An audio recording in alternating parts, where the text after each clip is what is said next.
GLO. I'm author of The Pillars of Wisdom, which sent over to my friend Simon for review, and it's making its rounds throughout Substack. And I'm so excited. I want to encourage all the great writers, you, Walt Bismarck, to start writing books. Let's get out of this blogosphere ghetto and let's fight into the center of the culture where we can have an effect.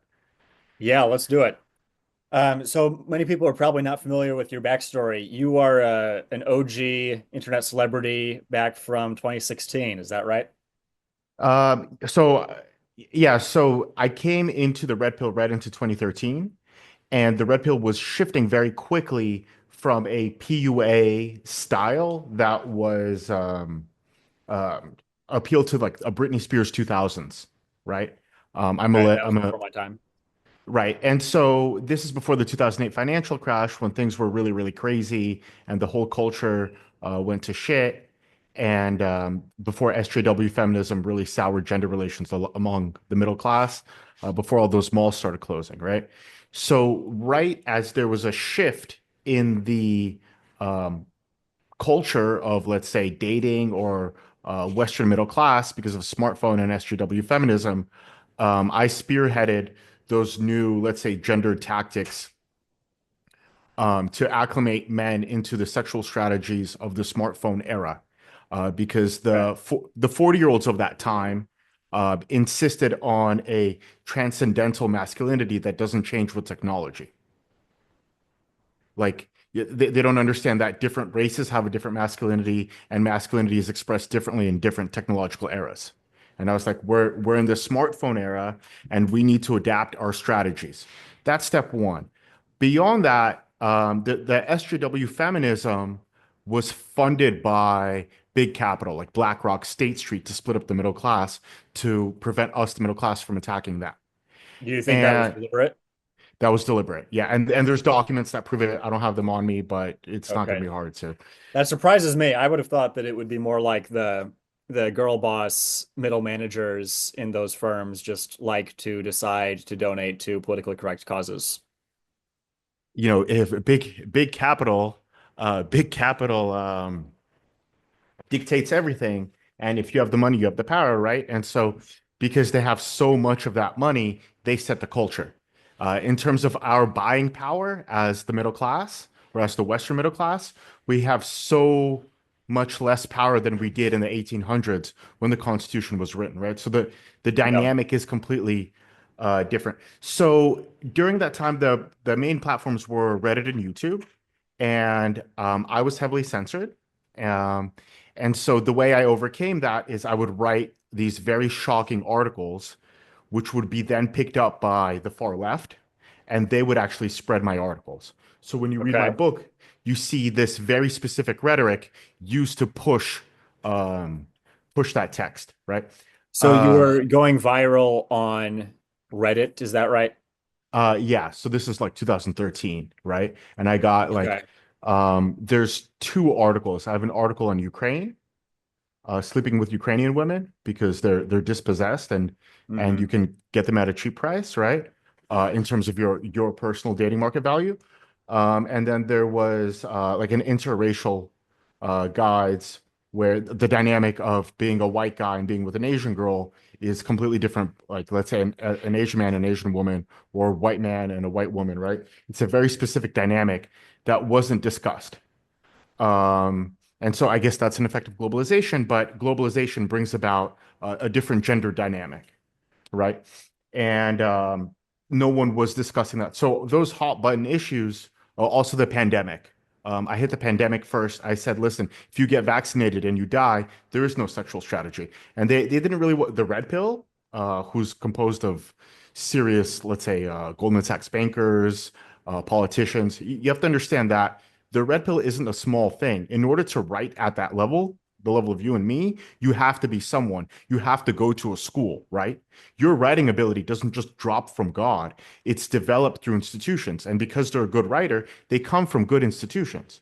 And so those high-end men, right? The founder of the Red Pill was Dox. He was an American politician in state legislature.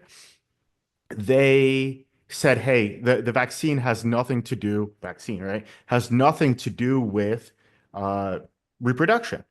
Well, actually, it does, because if you have your face paralyzed, this is one of the most costly decisions you can make in your entire life, right?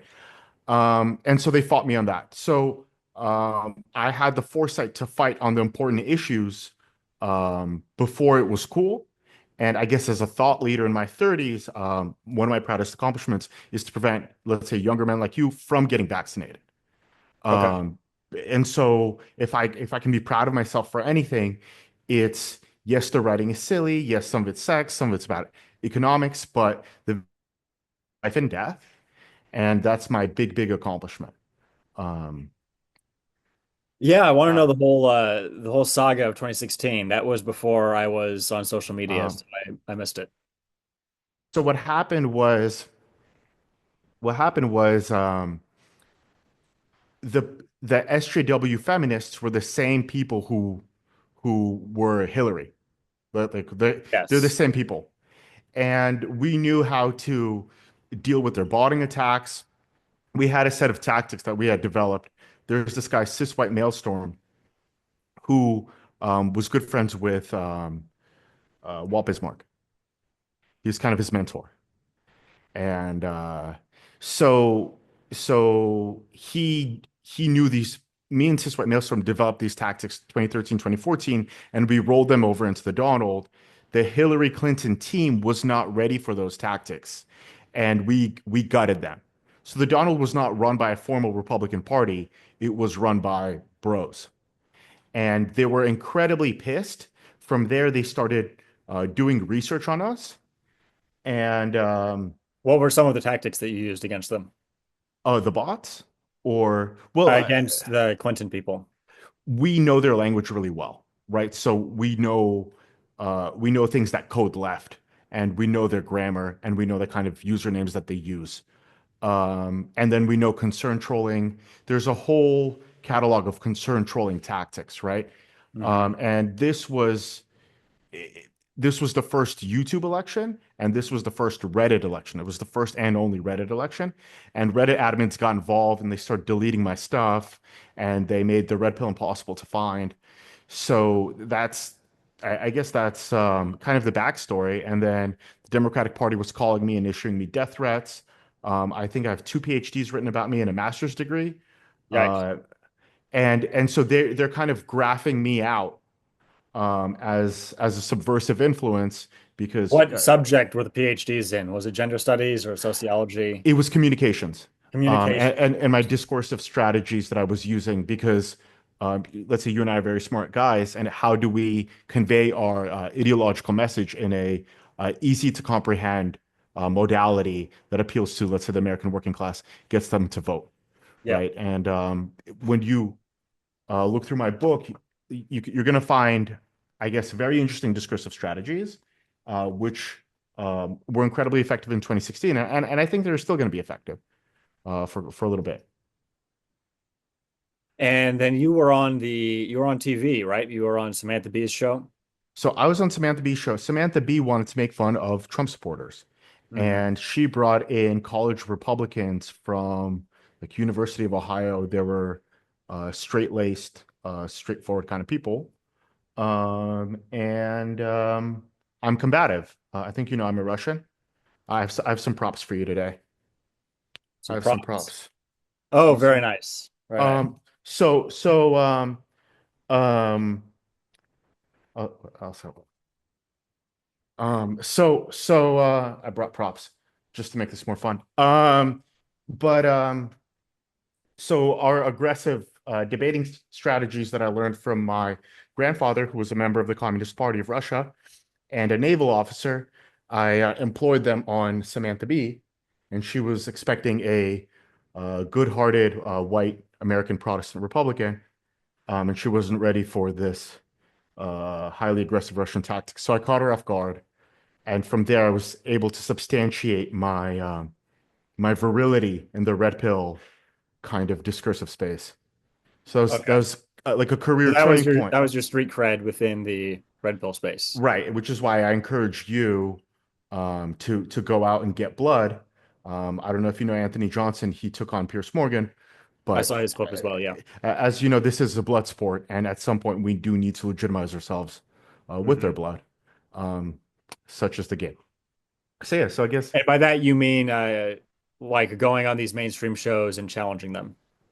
yeah, yeah, Right. and How I do you think people should go about that today, since the media landscape is quite a bit different now? Like um, now the biggest podcasts are a lot bigger than TV. so maybe go on those podcasts. Go You on the know what I mean? podcasts, all right. Go on those podcasts. But if you have that opportunity, I'll invite you to Mexico. We could argue for 2, 3 weeks. We'll go to the gym together, and I'll get you prepped. I'll get whoever prepped because um uh, I researched you. Oh, Um, I see. I if you were gonna fight me, I have a whole thing on you. But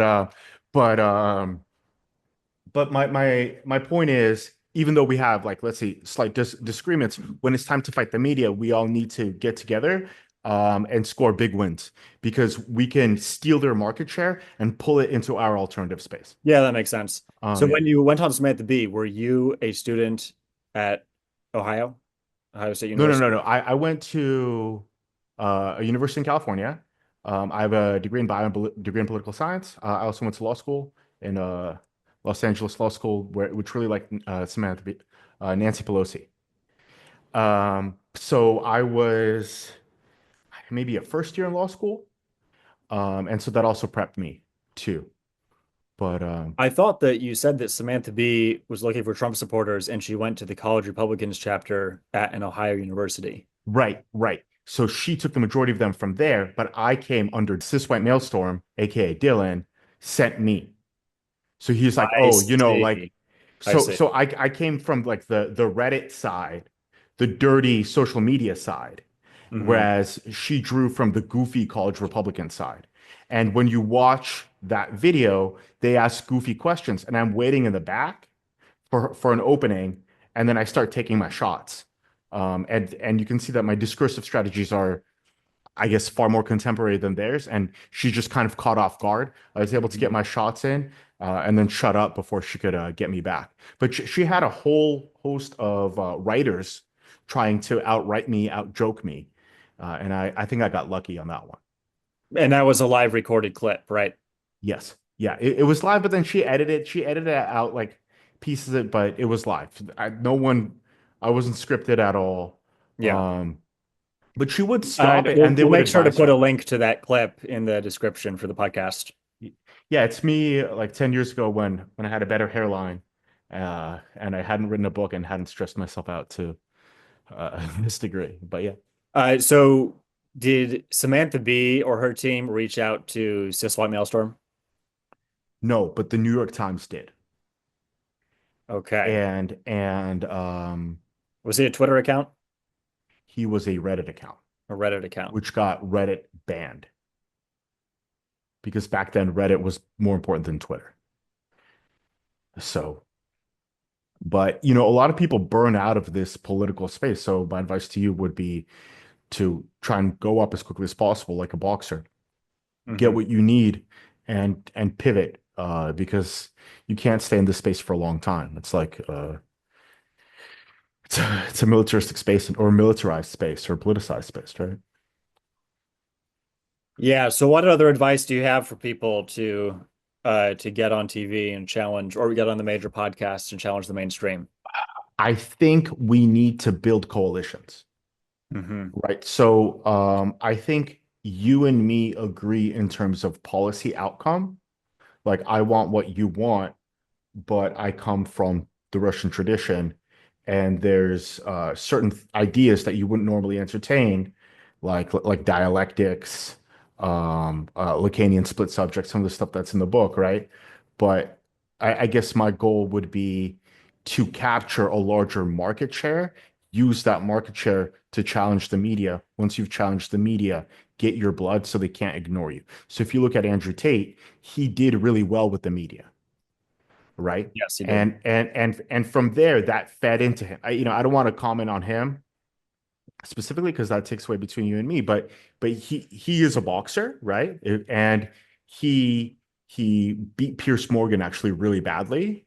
and everyone from the BBC really badly, and he established himself as a figure in that way. So the other thing is I understand that you come from like an American individualist tradition, and that's evident in your writing. But what I would say is that in a group, um, we can train up and become a That's true. formidable adversary, um, and I can help you on those weak points or vice versa, and to give those people a really, really hard time because they have so much manpower and so much money that unless we ready collectivize, ha ha ha, we can't punch back effectively. Um, Is there anyone that you're targeting right now? my goal right now is to mail my book to as many people as possible. Okay. Because you've read it. I have a lot of ideas that are written for your demographic, but they come from Marx, they come from Nick Land, they come from Julius Evola, they come from Heidegger. Maybe these are traditions that you haven't been exposed to yet, but I feel like I can help you strengthen your arguments, Okay. and I want to revitalize the space. The manosphere space is obviously on the down decline. Our conservative space is on the decline because there's a lot of conservative grifters, Ben Shapiro, who devalue us. Jordan Peterson, fuck him. So we need to push those people out in debate, and in style. And then from there, once you have that market share, go out and take down someone from the left. Um, Okay, so you want to target people in the mainstream right first and build credibility, it yeah, sounds because like. I think they're going to be easier targets. Um, Yeah. You really think that the conservative space is in decline? they a lot of the hard points of 2013 to 2016 have been washed out into a general blather by let's say state agents, Ben Shapiro, Jordan Peterson, and a lot of that hard edge is gone.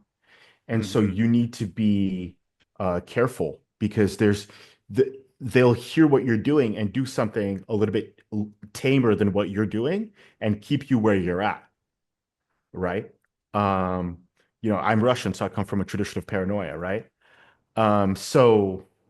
So there's definitely high level games and there's a lot of money and there's media conglomerates, but you've read my book. Um, the level of writing that I'm capable of. You know the level of writing your friend Walt is capable of. I know the level of writing you're capable of, and you can outwrite people. You can outwork these people, which is once again a Leninist proletarian revolution. You, the worker writer, can overthrow them from the cultural space, steal their market share, and take their means of production. Right? There's no way. Like if you read what is it, Jordan Peterson's 12 Rules for Life, how much money did he have and can he beat my book? No, I can smoke him. I can ruin his career, right? And so you need to come in with that level of aggression. So if you have anything, fly over to Mexico. We'll do the kind of Gasparov thing where I'll train you in the gym. I'll get you aggressive. I'll make sure you eat well. You'll get you a tan, and then you win. It's going to be something that I helped with. I think we need to fight as a collective. And the same way Walt Bismarck is pulling me up, I think he's pulling you up as well right now. Um, we need more of that. Um, so I guess that, but understand that right now we're in the cut corner of Substack. I don't I don't really know that understand. phrase. What is the cut corner?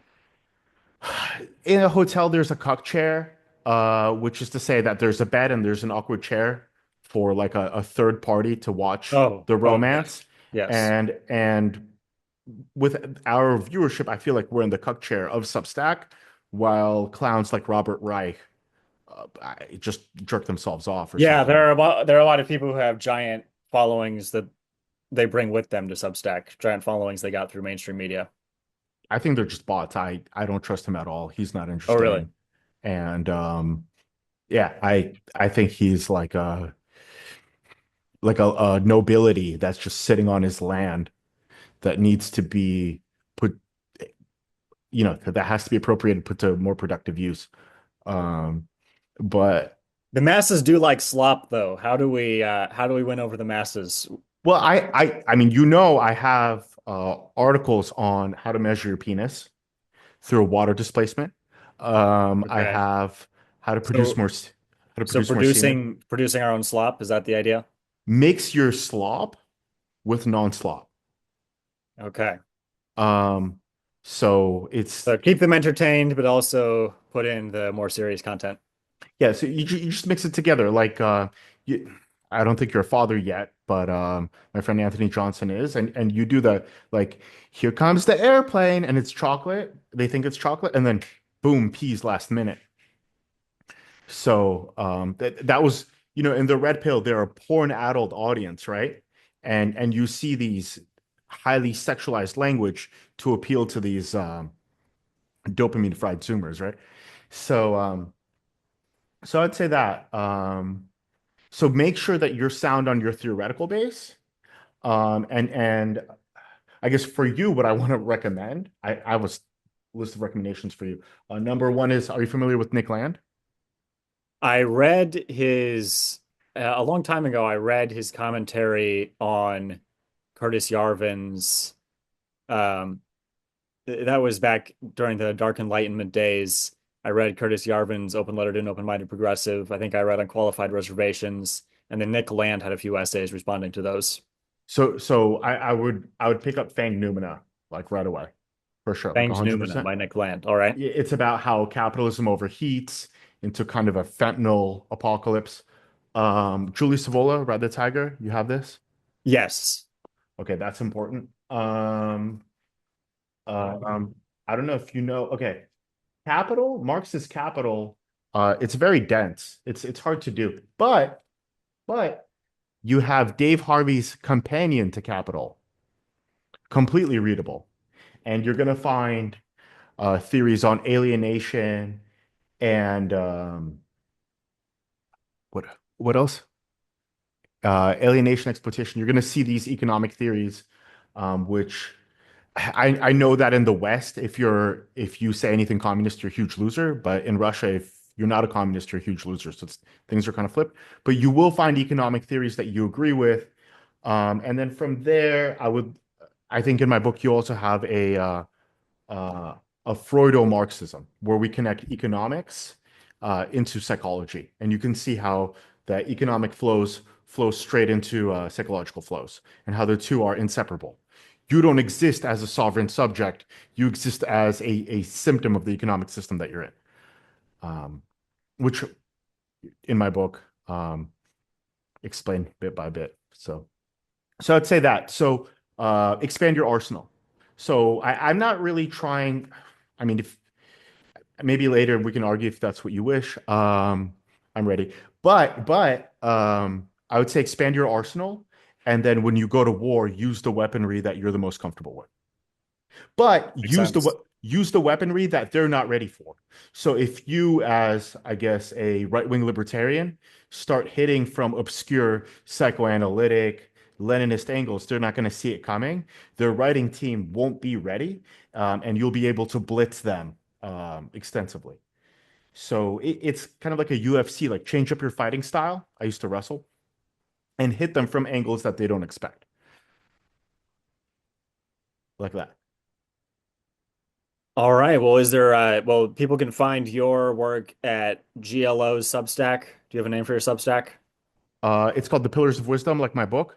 Oh, The Pillars of Wisdom, same name as the Yeah, book. Pillars of Wisdom. We'll put a link Uh, to buy the book in the description. This is The Pillars of Wisdom by GLO. and Any final thoughts people should know? final thoughts. My book. A lot of people are getting into esotericism recently, Okay. and there's astrological attributions. So when you start digging into Hegel and Heidegger, their beliefs are built on metaphysics. And so to truly understand those ideas, you're going to have to start digging in Gnosticism and mysticism and start understanding those allegories. And I think at some point you're going to get tired of your political stuff. You're going to outgrow it, and we're going to get into kind of a metaphysical mode, because that's, if you look at Dugan, that's something that he did. A lot of people graduate from politics to economics to ontology to go further, further, further, further. So that I guess that's my recommendation. Um, my recommendation is we need to go on the attack. We need to Yeah, help each other go absolutely. on the attack. And then I really recommend buy my book, one to read it so you can learn these new positions, but also two, as a very rapidly developing writer, start thinking about how you're going to put your book together and what strategies you're going to use to keep the attention span of your poor and adult audience. I spent $2,000 on this cover. Um, that'll do It is it. a nice cover. It better be for $2,000. And I spent a lot of money on the art, which keeps people feeling like they're Mhm. scrolling. Yeah. When you go on the attack, make sure you're bringing the latest technology, the latest theory, so you can hit them in a place that they don't expect. So you still have that technological advantage. So I understand your values, and I understand that you want to be conservative. But what I would say is you need to be more of a techno accelerationist and apply new methodologies to snipe them from angles that they don't see so we can win. Winning and taking the center is the most important thing, like chess. In chess, you want to control the center, we have to control the center. That's my message. Yes, a lot of the technology is inevitable and we have to deal with it.